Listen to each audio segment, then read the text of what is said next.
آسن بھائی، میرا سوال حجر اسود کے متعلق کیا ہے کہ جس طرح سے اس کے بارے میں کہا جاتا ہے کہ آسمانی پتھر ہے جبکہ جنتی پتھر ہے، تو جبکہ جنتی ابھی تک بنی نہیں ہے، تو اس کے حوالے سے آپ کا کیا موقع ہے؟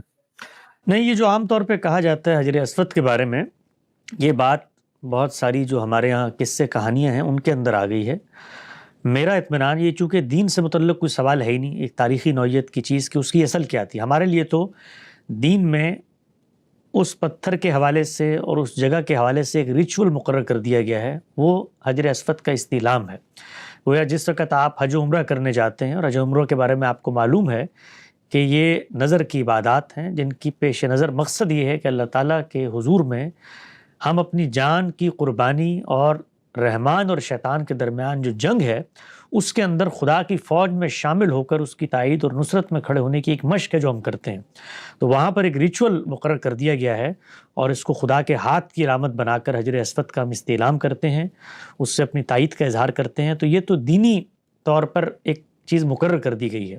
اب وہ جو پتھر وہاں موجود ہے اس کی حقیقت کیا ہے، یہ کوئی دینی بحث نہیں ہے،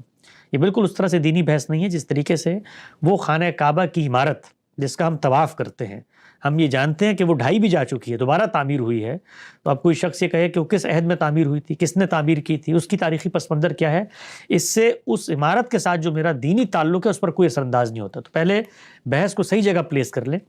کہ حجر اسود کے بارے میں کہ اس کی اصل کیا ہے، یہ تاریخی بحث ہے۔ اب اس تاریخی بحث میں ایک رجحان جو آپ نے بتایا کہ بالعموم جو لوگ کہتے ہیں کہ جنت کا پتھر ہے اور اس کے ساتھ اس طرح کا معاملہ ہوا ہے کہ وہ دنیا میں لے آیا گیا ہے، تو اب اس تاریخی بحث میں اگر کوئی دینی دلیل دیتا ہے تو اس پر بھی عقلی سوالات ہوں گے کہ بھئی جنت تو ابھی تعمیر ہی نہیں ہوئی، خود قرآن مجید یہ بتاتا ہے کہ یہ کام ابھی ہونا ہے، تو پھر یہ کیسے آ گیا؟ تو یہ اس تاریخی رجحان پہ تنقید ہوگی۔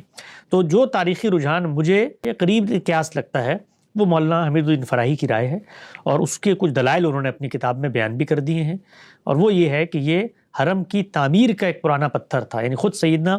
ابراہیم کے بارے میں اللہ تعالیٰ نے بتایا ہے کہ جب اس نے اس جگہ کی بنیادیں دوبارہ اٹھائیں، گویا اللہ کا یہ معبد، اللہ کا یہ مرکز ابتدائی انسانیت سے وہاں پر موجود تھا، جب وہ یہ اٹھائی ہیں تو اٹھانے کے وقت وہاں پر یہ پتھر موجود تھا جو اس کی قدیم تعمیر کا پتھر تھا، اور اس پتھر کو اس کی اس قدیم تعمیر کے پتھر ہونے کی حیثیت سے کہ ابتدائے کعبہ کی تعمیر میں یہ پتھر استعمال ہوا ہے، اس کی ایک تعظیم وہاں پر پیدا ہوئی۔ اور خود اس لٹریچر کو آپ پڑھیں تو اس کے اندر کچھ اس طرح کے اشارات مولانا فراہی نے نقل کی ہیں کہ اس پتھر کی ایک اس طرح کی ہسٹوریکل سگنیفیکنس تھی، اور وہاں پر جہاں پر انہوں نے جا کر اپنے بیٹے کو آباد کیا ہے، بنی جرم کا قبیلہ وہاں پر موجود تھا، تو پہلے سے وہاں پر یہ معاملہ چل رہا تھا۔ تو اسی کو سامنے رکھ کر اللہ تعالیٰ نے ایک ریچول مقرر کر دیا، اور اس ریچول کے ساتھ اس دینی سگنیفیکنس کو بھی مانگ کر دیا۔ تو تاریخ کے حوالے سے بظاہر یہ رائے زیادہ بہتر معلوم ہوتی ہے کہ شاید یہ حرم کی قدیم تعمیر ہی کا کوئی پتھر تھا۔